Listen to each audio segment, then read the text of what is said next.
இன்னொரு பழமொழி இருக்குங்க. இந்த பழமொழி வந்து நல்ல பழமொழி தான். கேட்கறதுக்கு நல்லா இருக்கும். அப்போ நான்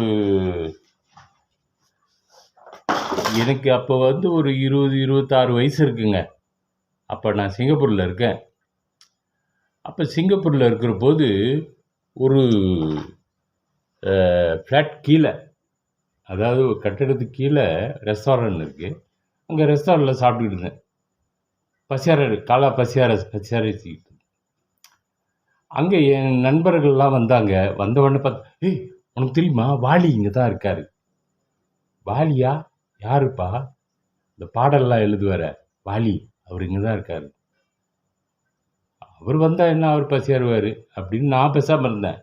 இவனுங்க என்ன செஞ்சானுங்க, நேராக கொண்டு போய் என்னை கொண்டு அங்கே விட்டுட்டானுங்க வாலிக்கிட்ட. வாலிக்கிட்ட போய் என்ன தேவை கேள்வி கேட்குறது. அப்புறம் நான் என்னை அறிமுகப்படுத்திக்கிட்டேன். அப்போ எனக்கு அந்த நேரத்தில் திடீர்னு தோணிடுச்சு பாருங்க கேள்வி. நான் கேட்டேன், ஒரு பாடல் ஒன்று எழுதியிருக்கிறீங்க, அந்த பாடலுக்கு கொஞ்சம் விளக்கம் சொல்ல முடியுமான்னு.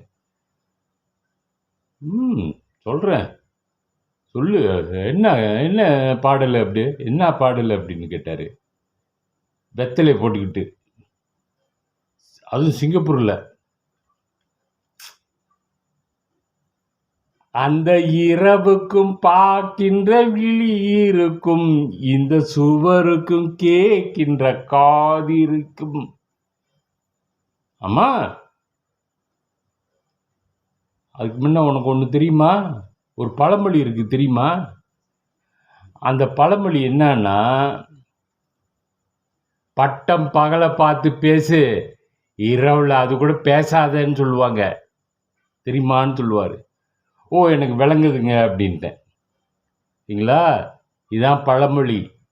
இந்த பழமொழி வந்து இரவில் பேசுகிற போது நம்ம கவனமாக பேசணும். பக்கத்தில் யார் இருக்காங்கன்னு தெரியாது. சரிங்களா?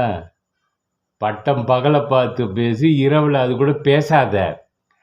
அந்த இரவுக்கும் பார்க்கின்ற விழி இருக்கும், இந்த சுவருக்கும் கேட்கின்ற காது இருக்கும். கேட்டிருக்கீங்களா அந்த பாட்டில்? போய் கேளுங்க. பட்டம் பகலை பார்த்து இரவில் அது கூட பேசாதன்னு சொல்லியிருக்காங்க.